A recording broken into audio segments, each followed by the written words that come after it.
Hello, everyone, and welcome back to the show. This is Reservations, and I'm Rain Whalen. And I'm the Lisan Al Gaib. the Kwisatz Haderach, That's right. the Muad Adib. That's right. Lisan Al Gaib, dude. Switching HDMI 1 to HDMI 2. I mean, when I walk into a room, Stilgar can't take his eyes off me. All right? Jesus Christ. For anyone who hasn't seen Dune Part 2 yet, that's not a spoiler. I'm sure you've probably seen a meme by now, but I think that's the funniest thing to come out of that movie, considering that movie's not funny. Not even a week old. Well, and it's not even a week old, and people are just like, you know what I mean? Like, enough people saw it opening weekend. Like, we did. By the way, absolutely tremendous. Probably, well, it will go down in history as one of the greatest sequels of all. Absolutely. If we didn't speak enough about Dune Part 1, when that came out, Part 2 completed it completed the impossible task of outdoing the first. I saw a review because I saw like a TV spot where I guess they were getting fan reviews, and one fan said this must have been what it was like to see Star Wars for the first time in theaters, and I was like, damn, that's high praise. Deservedly so, I would say, especially considering that for those of you who don't know, Dune predates Star Wars, so that's true. But yeah. So in case you didn't figure it out, Jeremy and I saw Dune Part 2, not together, unfortunately. But yeah, shit was rad, dude. Yeah. Dude, it was so fucking good, bro. God. It was great. The visuals are spectacular. The story is, I mean, Denis just put you in, no safety net. You know, we took his hand and he brought us along to introduce everyone in the first one, but here you let our hand go and let's go. Like I love that he this isn't a spoiler, everyone, but it picks up right where the first one left off. Yeah, like no previously on, like no catching us up. We're right where we left off. Like it's amazing. It was truly great. I mean, it's already in the top 10 on Letterboxd for the 250 narrative films. Like it surpassed The Godfather. What? Yeah. Dude, Francis Ford Coppola is probably pissed. Don't worry, it's still behind The Godfather Part 2. So okay. Yeah, it's fine. Coppola still got one in there, but I mean, and I think just because, you know, it's obviously this app is new. I mean, it's, you know, it's new technology, so people don't really interact with older films like that. And so when a new film comes out and everyone sees it and everyone loves it, it's going to, you know, surpass, you know, older films on the app because more people are interacting with that page. So I mean, it's not like we're saying, or Letterboxd is saying it's better than, it's just it has more interactions and it has more 5-star reviews or whatever. But amazing. So that I guess that's our first recommendation of the episode is go see Dune Part 2. Yeah, go see Dune Part 2. Yeah. And also everyone, sorry for the delay in the episode. This is I mean, we really didn't discuss it off mic, but this will probably be out tomorrow with the video. Maybe, yeah. I mean, it doesn't matter, but especially those of you in the future. Yeah. I was not feeling good yesterday when we normally record. I had the worst, I guess I would say, migraine of my life. I don't usually get migraines. I don't really know what brought it on. I don't know if I was dehydrated. I don't know if my blood sugar was low. It felt like someone, if you're watching the episode, it felt like someone was grabbing here on my head, on my temples, and just squeezing the fuck out of my head. Like, and I couldn't keep my eyes open. Like, it was rough.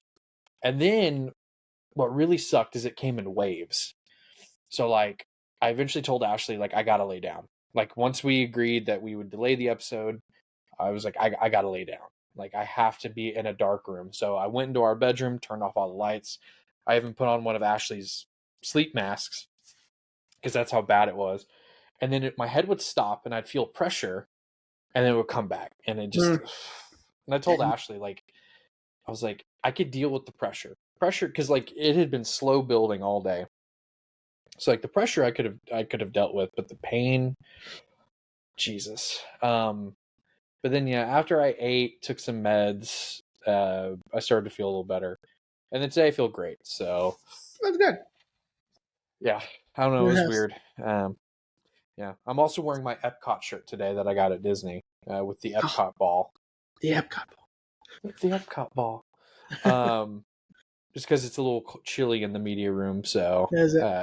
Yeah. this is what they call a spirit jersey. So like on the sleeves, it's got, so this specifically has like the rides. So like there's uh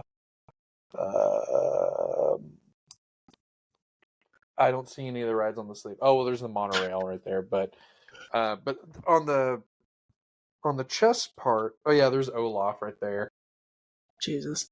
for I don't. Anyway, point being, I'm in my Epcot shirt, and yeah. But anyway, uh, so sorry for the delay in the episode, everyone. But we hope you enjoy this one. I feel like this one's gonna be a doozy, my man. Yeah, I mean, no, it's gonna be a bunch of fun.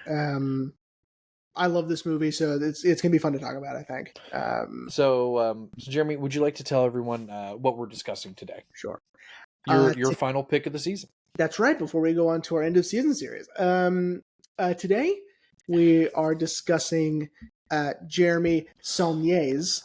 I Ah, learned how to say it. Jeremy Saulnier's revenge film Blue Ruin. so this was a first watch for me, and I've got a lot I want to talk about. Um, but first impressions, it was really good. Mm-hmm. I after I finished the movie, I read that MTV called it um, the benefit of what crowdfunding can achieve. Because I guess it was crowdfunded on Kickstarter, I'll do um, it.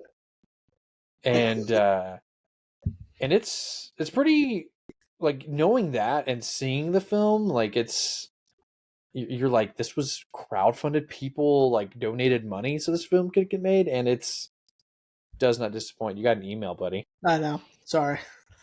Um, But yeah, it doesn't disappoint, and it was not what I was expecting either, which is a good thing.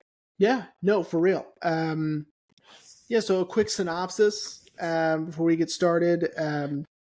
Macon Blair, who I'm not related to, um, unfortunately, um, is Dwight. Dwight seemingly is a homeless person just trying to survive out out on the streets. He lives in his car, which is an old blue beat up Pontiac.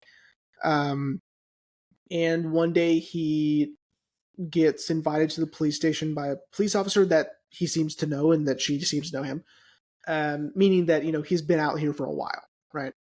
Hmm. Um, and she let him know that the man who killed his parents or was for killing his parents was released from prison, and that seems to be all that he needs to hear um, to take some action. So almost as if he's been planning for it. So he gasses up his car. He um, leaves the area he was living in, and he goes to track down um, the man who killed his parents. And in doing so, he ends up killing that man. Okay. Hmm.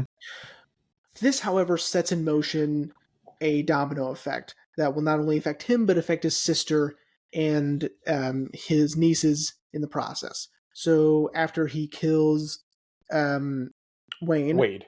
Wade, after he kills Wade, little Wade Jr., he he escapes in their car um, and goes to find his sister. Okay.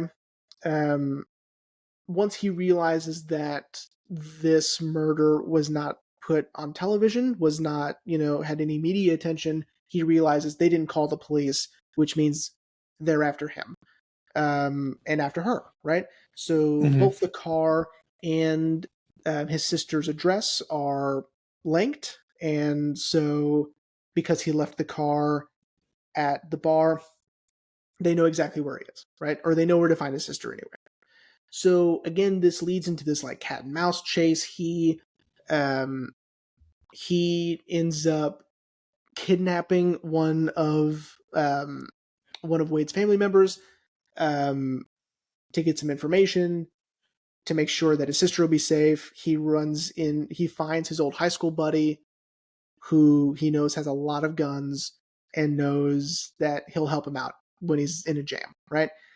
Hmm. Friend helps him out.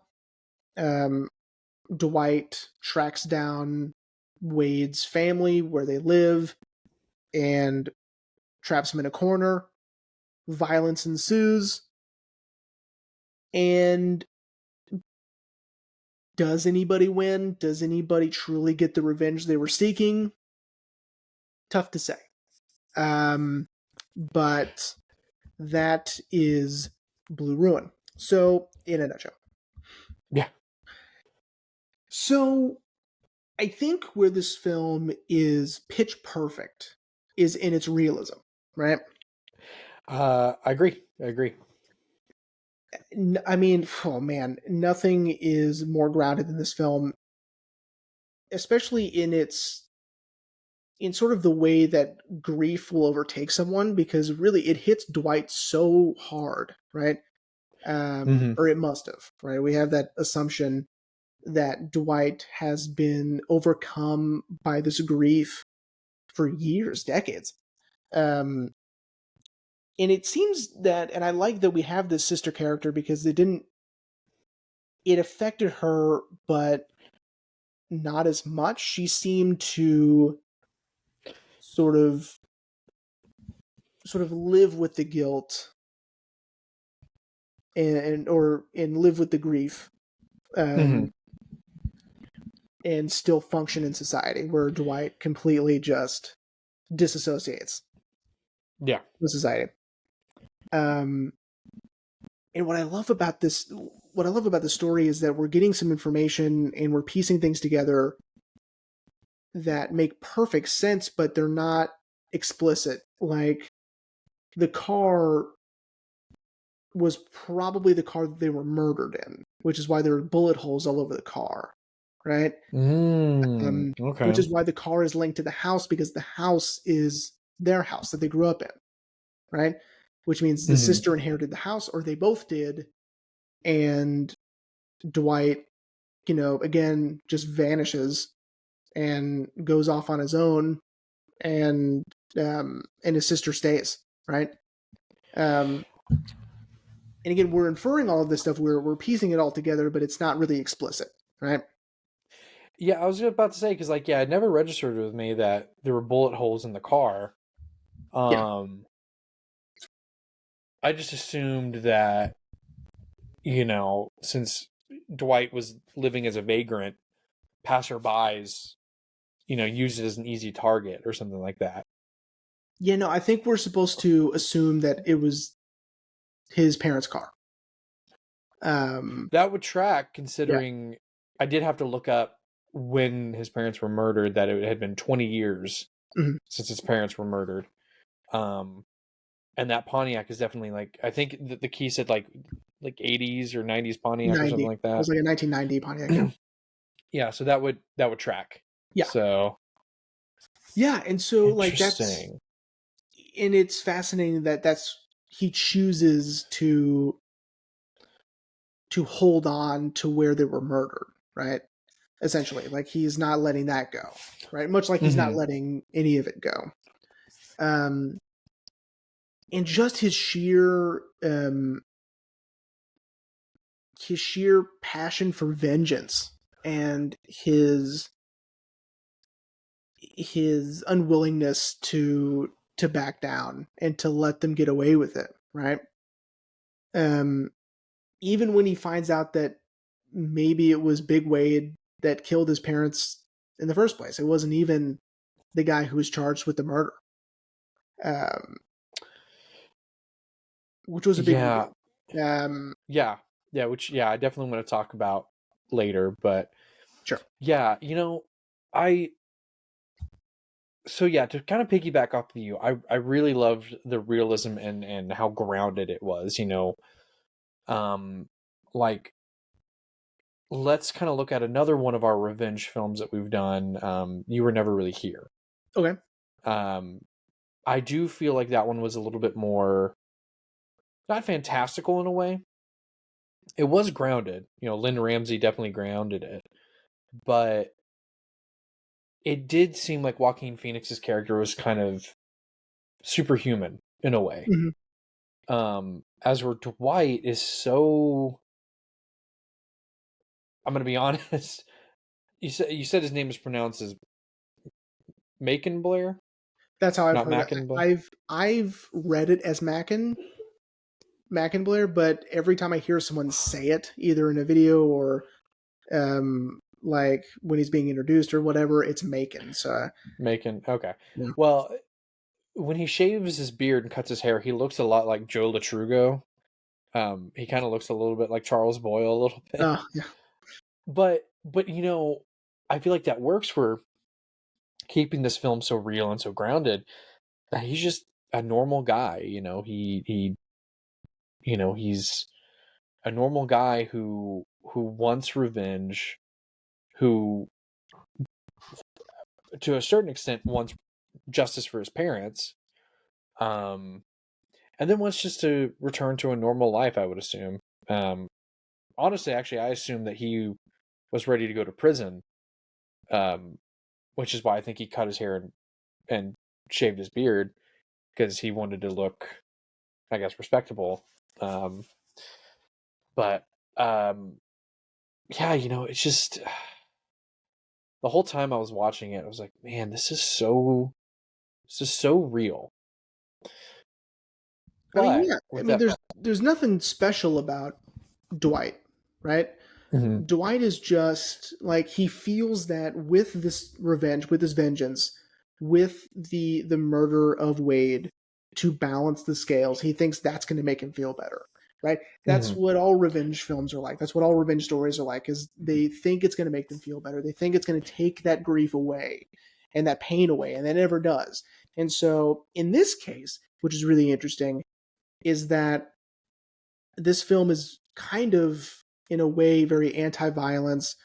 It's also very anti-gun also, Mhm. in many ways, and we can get to that in a little bit. But with it being this anti-violence, it's violence begets violence, right? Nothing, it'll never solve any of it, right? Because he kills Wade, fine, but there's like six others that are going to come after him and Sam, right, his sister, Mhm. um, until he kills another one and then another one. And then what if they kill Sam or kill one of the girls or, kill within one, right? And it's just going to be, just this vicious cycle, right? Just round and Mhm. round and round, until someone breaks it. And that's what's so fascinating about the end of the film with William, that he lets it go. And Mhm. we are to assume that William is the outcome of the affair between Dwight's dad, um, and Wade's dad, or Wade's mom. Um. Um, I think that's what we're to assume, is that William belongs to both families. Um, Well, yeah, I think Dwight did they say outright it? says that he's my father's son. Okay, yeah. So, Um. But yeah, no. Sorry, I wanted to piggyback again off your cycle of violence. Uh, because I don't think you'll be mad at me about the comparison I'm about to make. we'll see. Um, but it did remind me a lot of The Last of Us Part Two specifically because that's what Part Two is all about. Mm, Is this cycle of violence until someone breaks it. yeah. Um, Now, The Last of Us, of course, Part 2 did something different where the person who is enacting their revenge, Ellie, is the one who decides to break it. Mm-hmm. So she doesn't technically get her revenge, but that's because she finally realizes it's better just to let it go.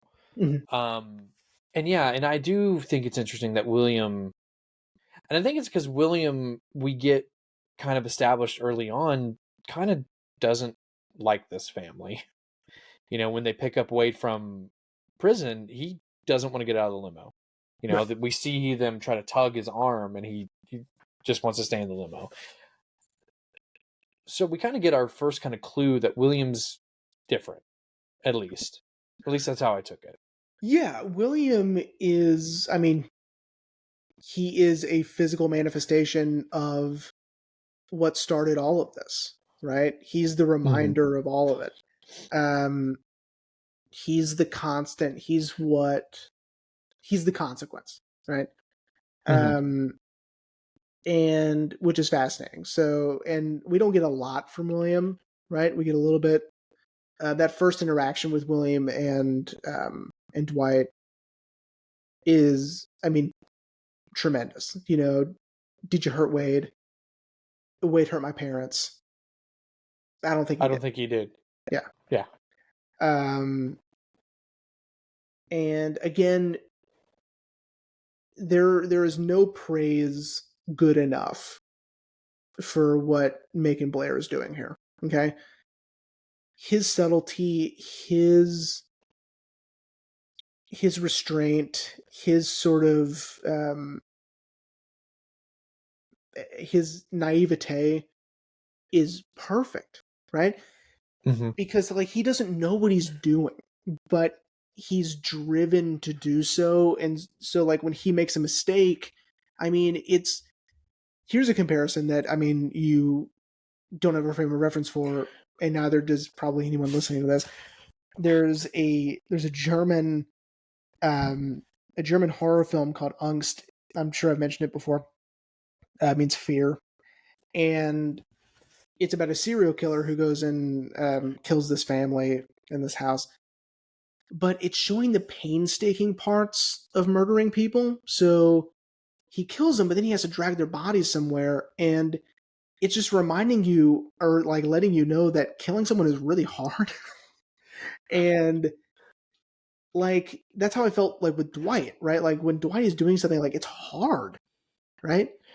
Mm-hmm. Um, like when he stabs Wade in the bathroom, um, obviously it's not perfect because he's not an assassin, he's not a trained Yeah. killer, he doesn't know what he's doing. Um, him slicing his hand open, trying to slash the tires because it slipped on the. I mean, you know what I mean. These him leaving his key, right? Um, I mean, you feel for him, you know, Yeah. and I mean, you're just like he's so out of his element. He doesn't know how to do these things, but he feels that it's necessary for him to move on, right?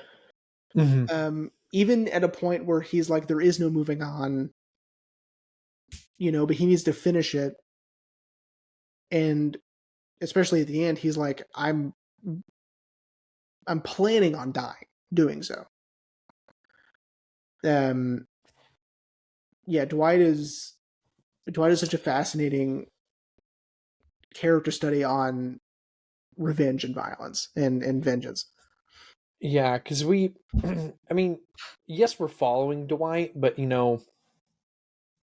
he's not. He's. I mean, I guess in terms of like scripting, you could say he's our protagonist, but he's not our hero.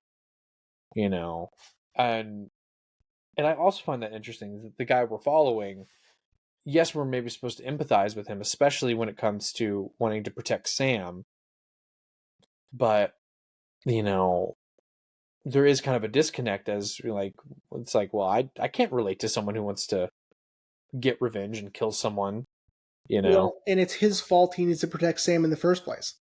That's Yeah. true. Yeah. Had his key not fallen off, this movie would have only been 30 minutes long. Well, and not only that, but he didn't have to go kill Wade. That's You true. know, He could have um, just let it go. Um, and again, this whole thing is based on a misunderstanding because he assumes Wade Jr. killed his parents because he went to jail for it, but that wasn't the case, right? It was Wade Sr.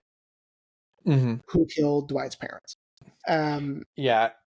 Now, I do like that even the Wade's family, his older brother Teddy, um, when Wade or when Dwight says, "What about my mother?" and he goes, "Okay, there, I'll agree that was a fuck up because his mom was just collateral damage. They right. just wanted to kill Wade's father." Mhm.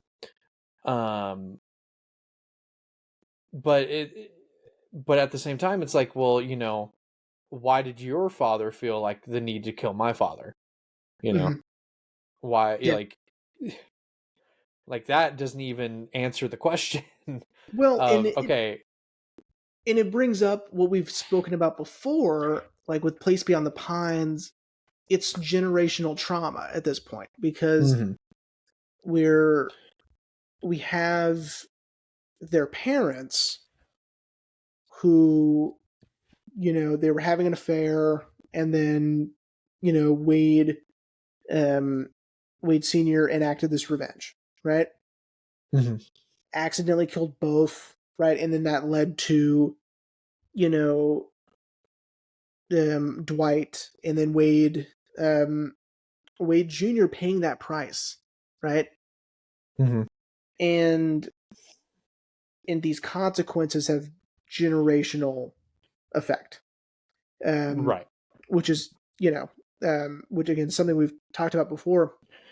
It's like they're inheriting burden, they're inheriting pain, um, they're inheriting um, hate, right?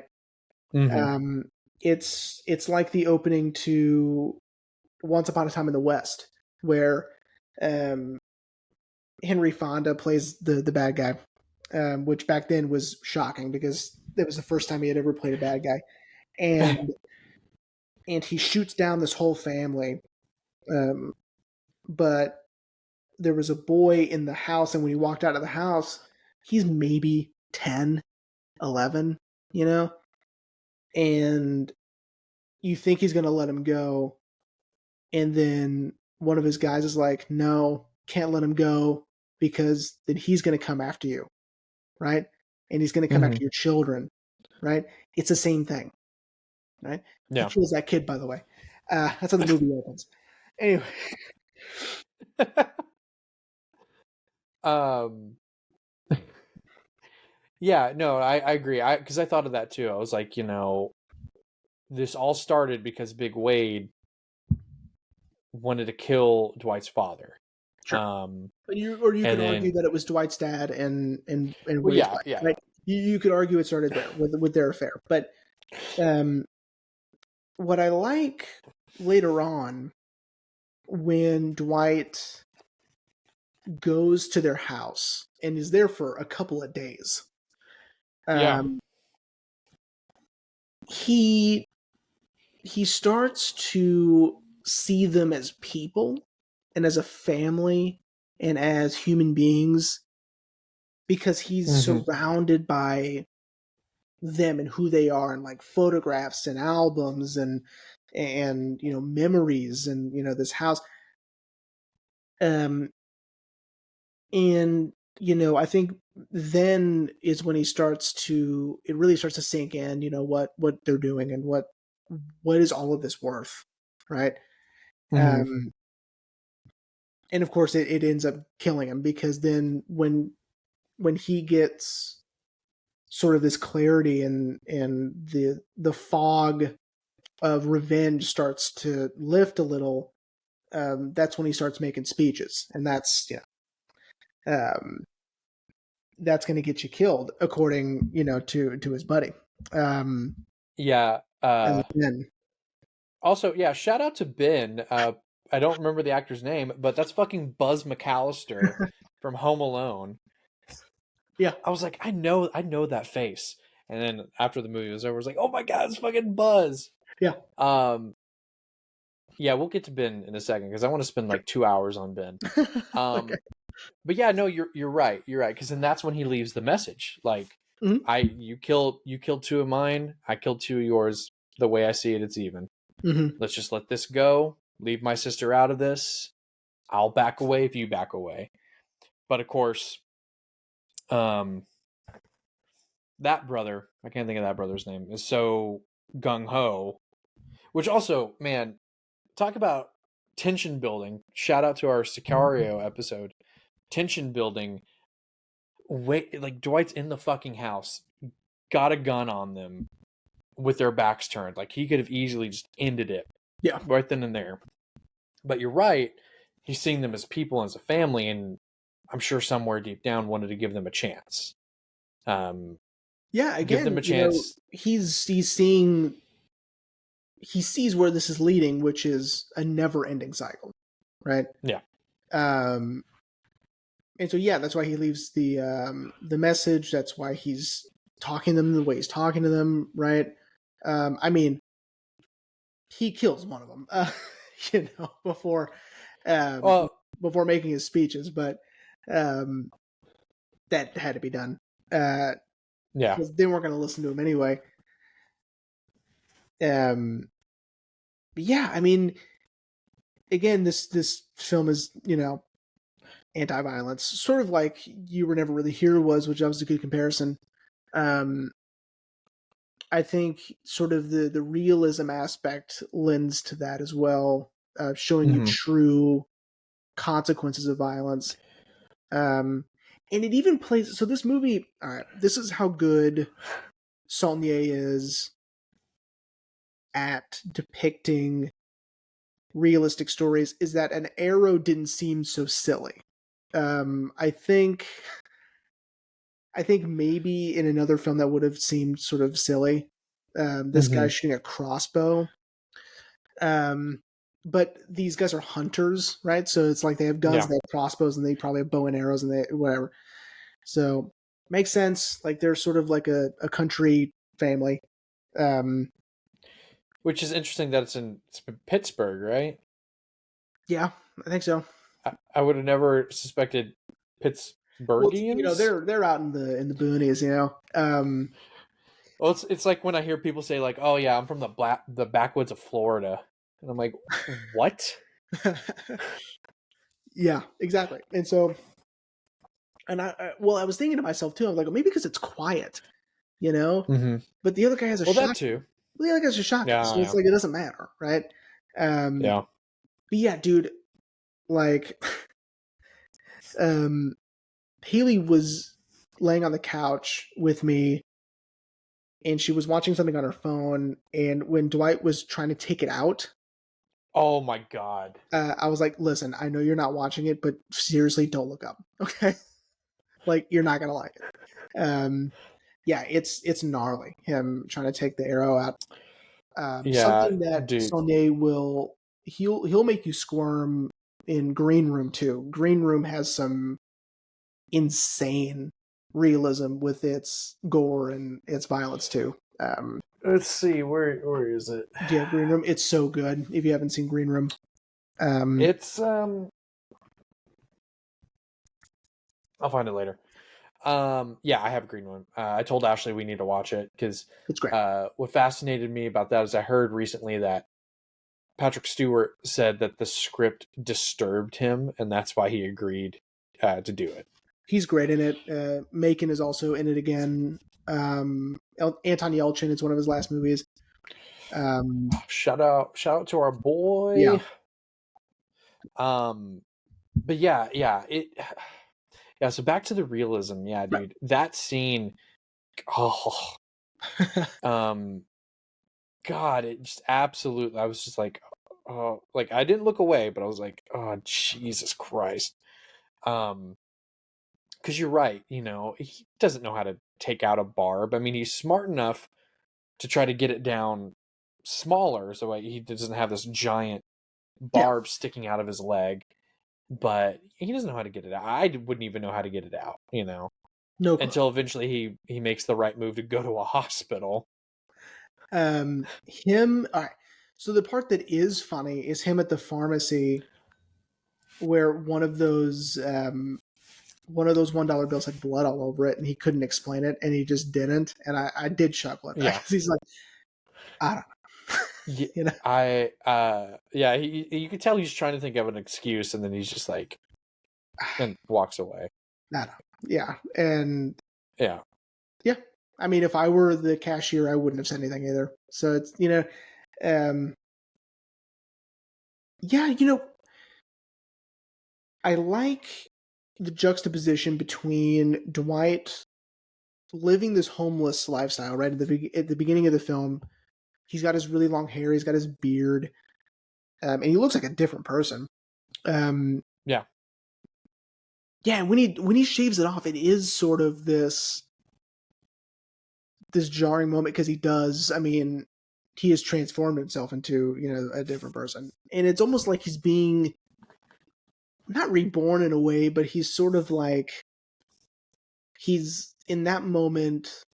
Obviously, he's trying to evade capture because who are they going to be looking for? A guy with a long hair and a long beard, right? Hmm. Um, but in another sense, because it's after he killed Wade that he's sort of cleansing himself a little bit. He's sort of letting himself, you know,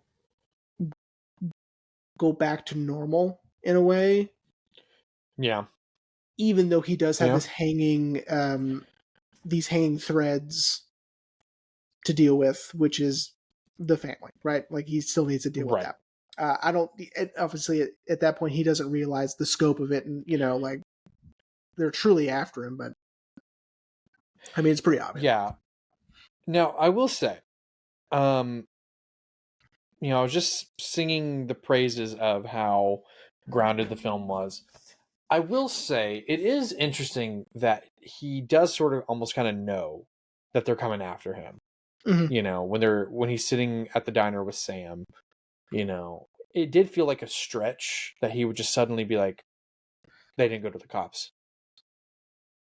Well, yes and no, because I see what you're saying, but also it's a great story element and again it makes sense, which I also really like, that if the car belongs to their parents and the house belongs to their parents technically, right? Mm-hmm. Um the registration of the car belongs to that address, right? And Right. so since they're connected in that sense, and that's obviously where his sister lives, um, then I think it completely made sense to me because, you know, it's like him having a sudden realization, because he's checked the TV before he left, whose ever house that was, um, Yeah. and there's nothing on the news. There's no investigation going on. No one's gone to the cops. No one's called it in. Whatever. Um, when he goes to visit his sister and when he's letting her know all the stuff that's happened, um, and I think that's when he realizes, if they didn't go to the cops, that means they're probably, and then of course the car is there, so they have the car to link to the address. It made perfect sense to me. Well, no, no, no, no, no. I'm not saying. It just almost kind of like a. I don't know why this is the only thing that's coming to mind, but like a John Wick situation where he kind of like Sure. figures out like, oh my god, they're coming after me now. Yeah, and That's the only thing. Yeah. it sort of does seem that way, in sort of typical action film trope is that there are multiple people after one person, right? Right. Um, which yes can seem to be a little um like a little melodramatic or you know suspending of disbelief Yeah. or But a I mean, little whatever, you know what I mean. But yeah, yeah. But I mean, it didn't take me out of it. Like I said, I just found it kind of interesting that it seems like Dwight would have these moments of like, oh, I know what's going on. right, But yeah, then other scenes he'd be like, kind of naive and like, yeah. like, so like, you're everyman, but again, it didn't take me out of it. Uh, there's something else I was gonna add. I forgot. Well, uh, this could be a good way to transition to speaking of his naivete and his sort of everyman status. is when he meets up with Ben, right? Mhm. Um, Ben being he was based on someone Saulnier went to high school with, like he Yeah. like which I like. Um, honestly, like it'd be like if we were in a jam like that, we needed someone with an artillery, we would just, I don't know if you knew Davis in high school, we would just call Davis. You know what I mean? Oh, yeah, yeah, yeah. Yeah. You know what I mean? It's sort of the same thing. Yeah. Yeah, and it is interesting that, well, not really interesting, but I think it's kind of funny that he remembers like, oh yeah, this one guy from high school, uh, he's gonna hook it up. But I do like the film shows us that Ben's the guy to call because he was, I'm assuming, in the ROTC is what it said on the thing Like in high in his school, yearbook. yeah. And then, he was in the military. Um, he knew, like, he didn't know where he was, so he went to Ben's mom's His place, mom. right? Yeah, which means they really did know each other. I mean, these aren't just acquaintances. Like they knew each other, Yeah. Um, and man, Dwight nailed it. Ben is the Yeah. guy. He really is, man. I think it would have been really interesting to see if Ben stayed in the story past the moment, but I understand why it was decided that Dwight would continue the rest of it. But Both games. Yeah. yeah, Ben is, yeah, he's the guy to call. Um and I like that we kind of see Ben's moral compass a little bit. Hmm. Like he kind of understands what Dwight's trying to do and trying to achieve, but at the same time, he even says like, dude, like, what's to stop me from calling the cops right now? Yeah. Like, and I think he doesn't because, I mean, he even says it. I would probably be doing the same thing. Yeah. Exactly. And again, like, yeah, you're right. Ben has this moral code in a way, um, that even when, oh man, what is his name? Um, sorry, it's the guy in the trunk. Oh, Oh, Teddy. Teddy. Thank you. When Teddy's about to shoot Dwight, and Ben, blows his head off. Um, he was like, "Sorry, man, I had to wait for him to point at you, so it's legal." You know? Yeah. So on the off chance this gets investigated, he can say like, "Oh, it Yeah, was self defense. He was about to kill my buddy." yeah. Not that it would probably ever be investigated, but yeah, I like Yeah. that, Ben is willing to help out, but to a certain extent, which again lends to this realism that, you know, Ben's just not like 100% in, you know, Hmm. like, oh yeah, dude, whatever. You know what I mean? Like, I got you. It's not a problem. Like, well, I'll kill anybody you want, whatever. Like, it's Yeah, yeah. It's not a Sam Rockwell Iron Man 2 situation where he's laying out guns like, "Oh, you want to blow someone up? All right, here." You know. exactly. He's saying, listen, man, if you need this, I got you. Like, don't tell me any more information.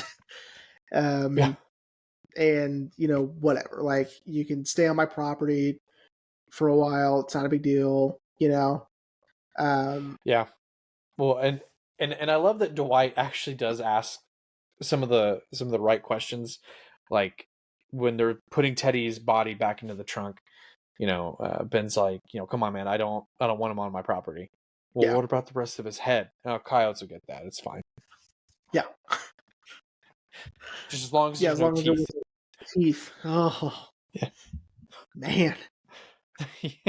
Um, um, but yeah, I do find it. But again, like I mentioned a second ago, I do find it interesting that they decide to sort of sideline Ben after this, because Dwight sabotages his truck. Because I think somewhere deep down, I think he knew that Ben would kind of see this through, maybe not agree with it, but see it through with Dwight right. and help him out. And Dwight's not willing to let anyone else in on this, right? Yeah, It's bad enough he had to go to Ben in the first place, but he was really in a jam, right?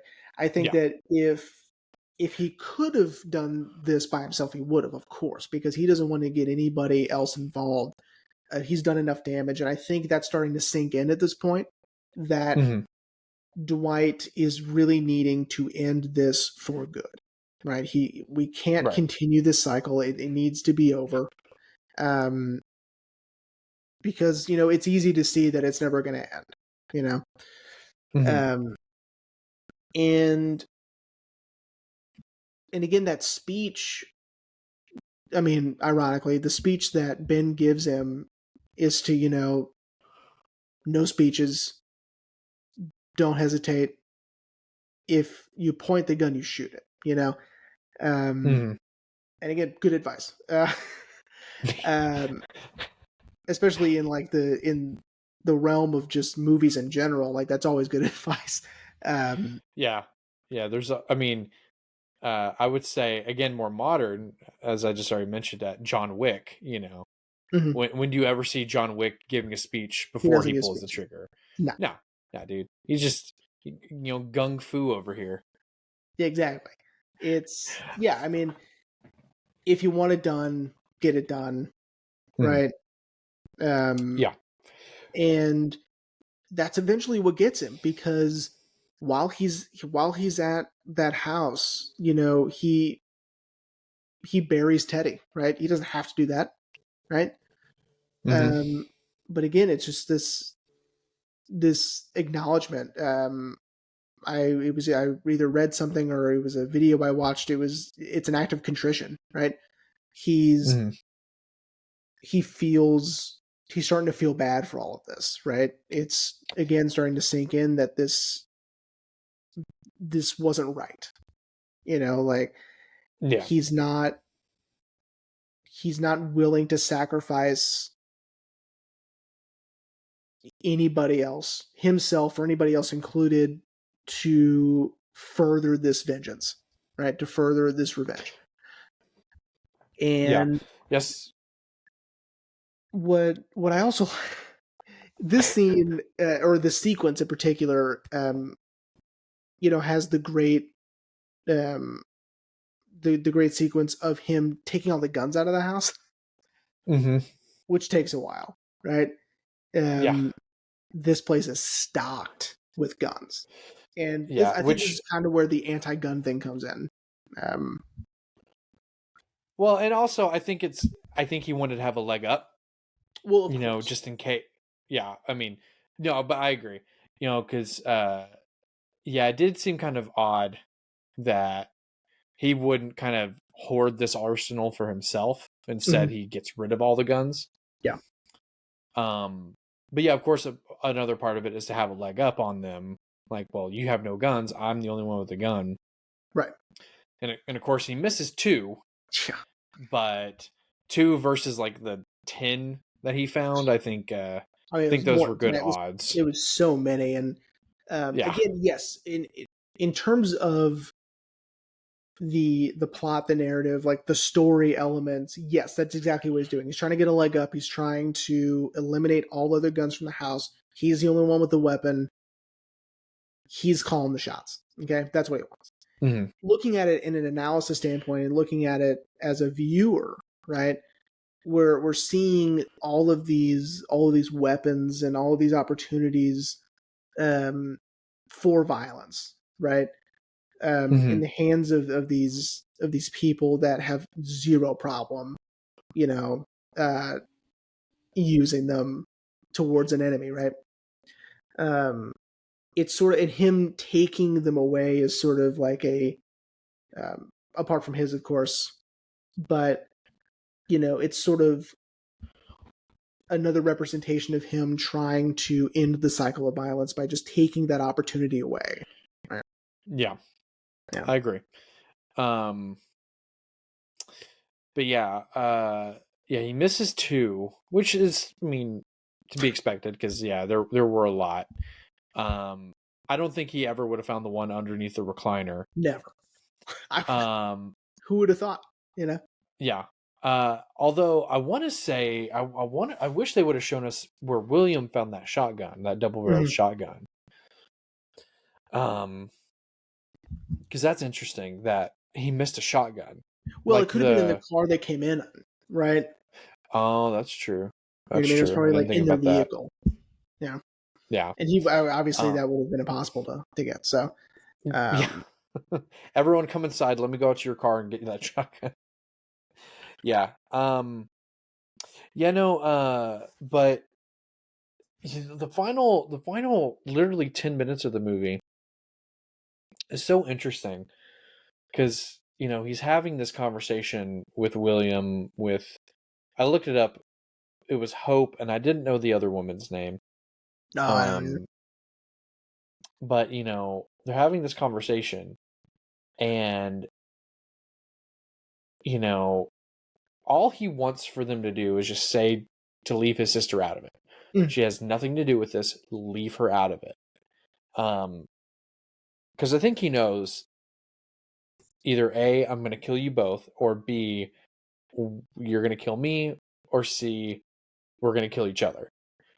But just leave her out of this, and we'll end this together. Um, and and I do like that William kind of gets the drop on him, but doesn't have it in him to kill him.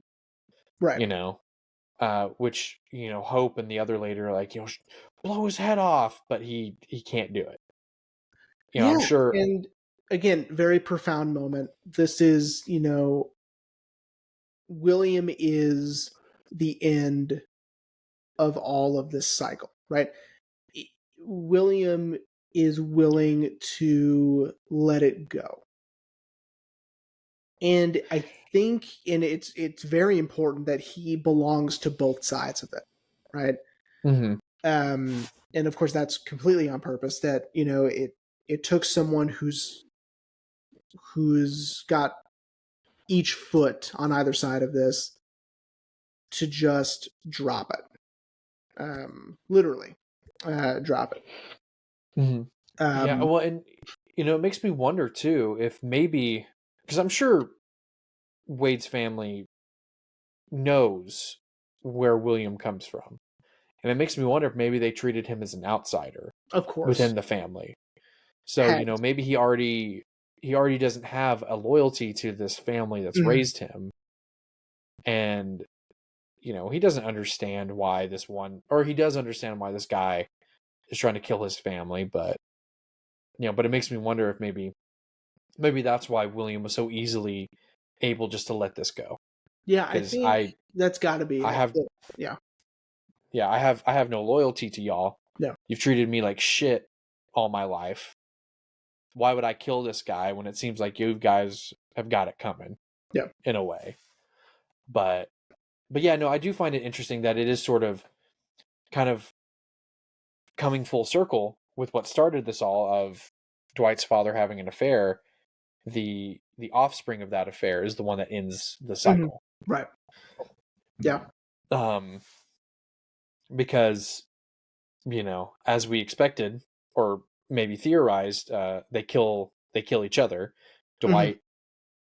Dwight only kills one of the ladies because the other lady accidentally kills her sister or whatever, and then Oh, Dwight whatever. kills the other lady, and they kill each other. But it's the movie doesn't necessarily have a happy ending, but it has, I guess, a hopeful ending.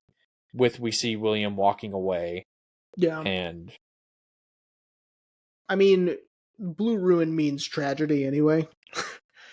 um, yeah, I was gonna ask you, what does Blue Ruin mean? it means tragedy.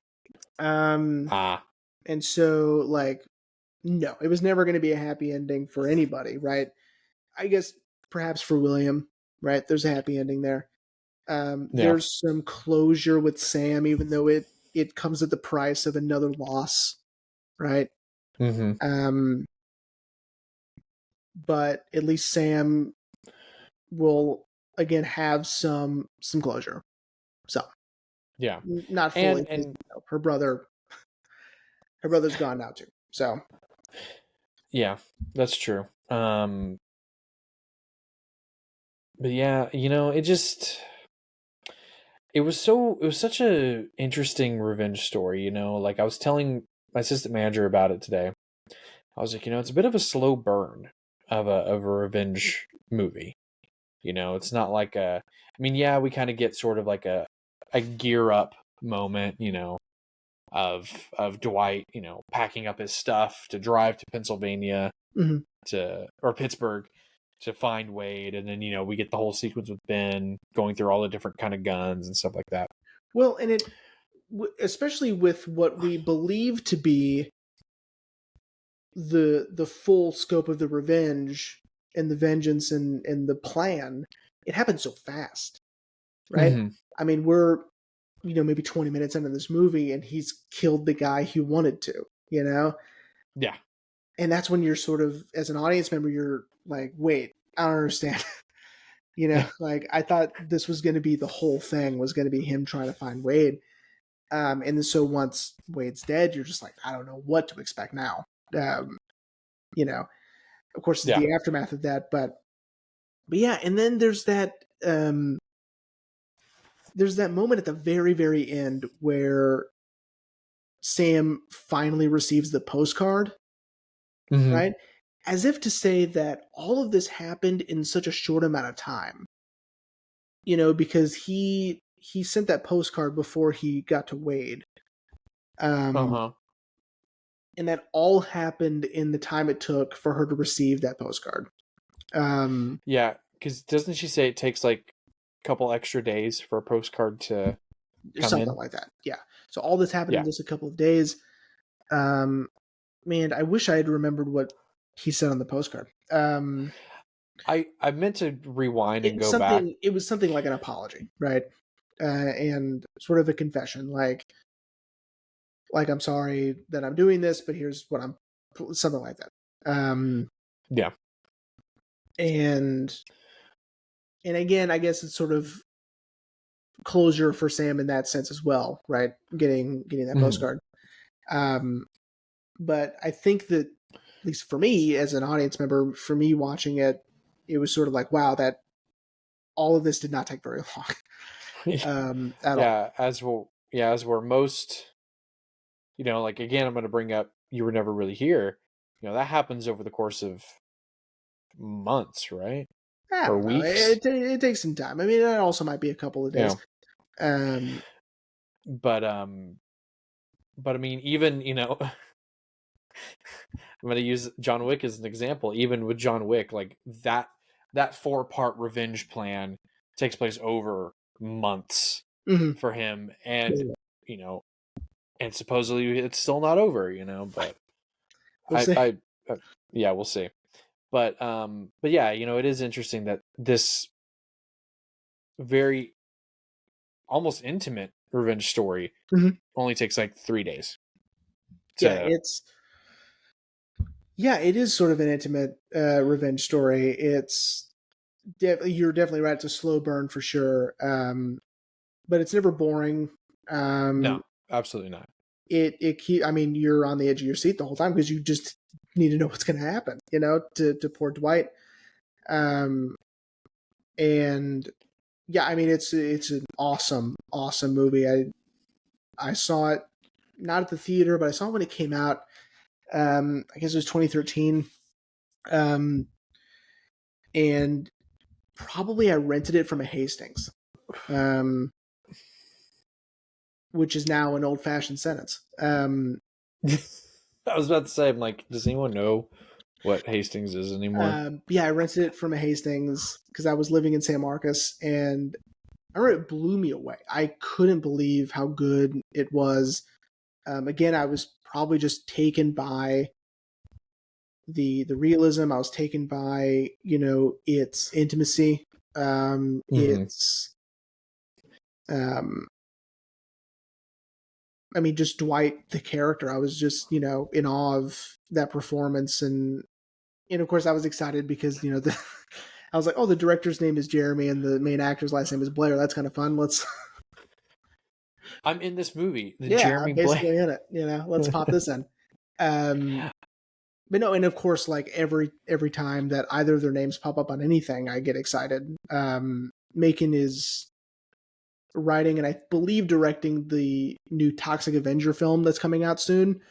Yes, I think I look at that, and So yes, I believe he is. that's going to be bananas. I can't wait for that. Saulnier, he did Green Room. Um, I think he did Hold the Dark, which I didn't see, but that's with Jeffrey Wright. I think it's on Netflix. Mm, Um, and I don't know what he's doing coming up, but it's probably going to be awesome. If these are any indication, um, then yeah, he's got a couple of things. I'm looking at his IMDb right now. Um, he's got Rebel Ridge, which looks to be, it says action thriller. And yeah, so we'll see how that goes. But anyway, huge fans of these guys. This was a great introduction to both of them. And again, Macon Blair has been in a ton of stuff, and he was recently just in Oppenheimer, so he's getting that's some good right. Yeah. gigs. Yeah. So. Yeah. Yeah, I also love the movie. I watched it on Prime. Oh. Unfortunately, it's part of their freebie thing, so it had ads. Oof. But thankfully, they put their ads in moments where it wasn't like in the middle of a scene where something was happening. It was That's good. during more of like more of the quiet scenes, like of Dwight driving, or or something like that. Yeah. But it was still, it still blew me away. Yeah, I now it makes me want to see Green Room even more now. Definitely. Because yeah, it's down there somewhere. Because I lucked out and I got one with the slipcase. That I did see in the theater, and that was just like, it was a really cool experience because it was just surprise after surprise after twist. It was so good. Oh, there it is. I found it. Good.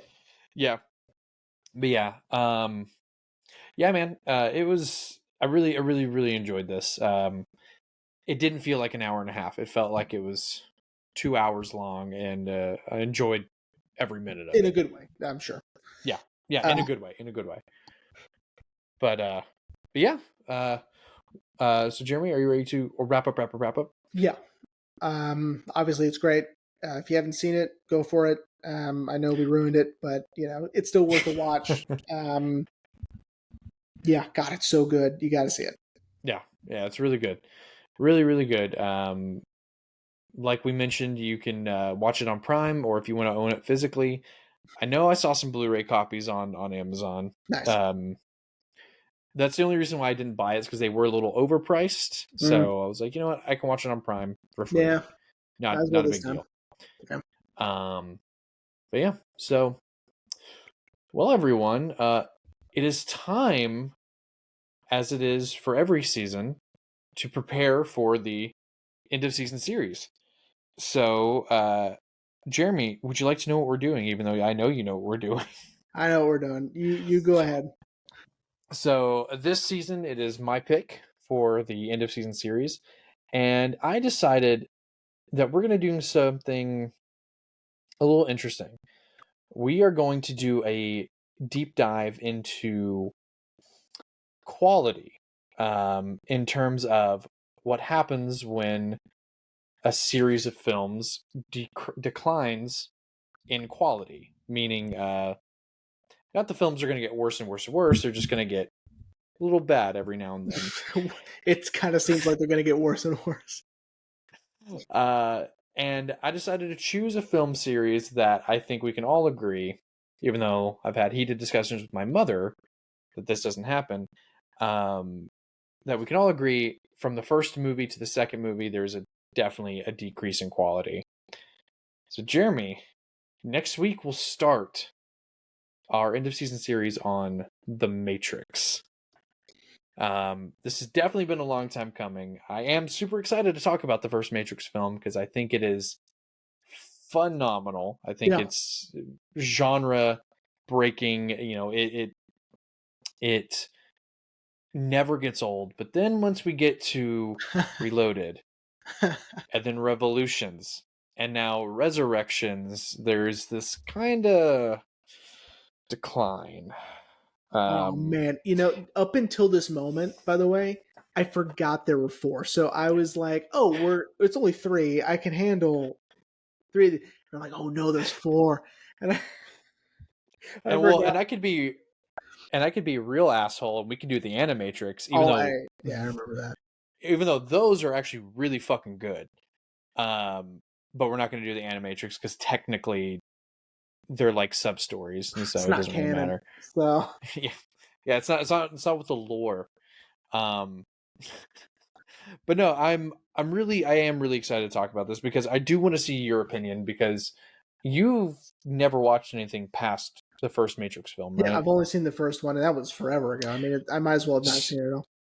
So yeah, so I am really interested in to see what you have to say because, like I said, I've had heated discussions with my mother about the most recent film, Resurrections, Mm-hmm. Because I don't think it's the worst. 3 is the worst, but we'll get there. Can't wait. Um, but 4, it's not as good as what everyone says it was.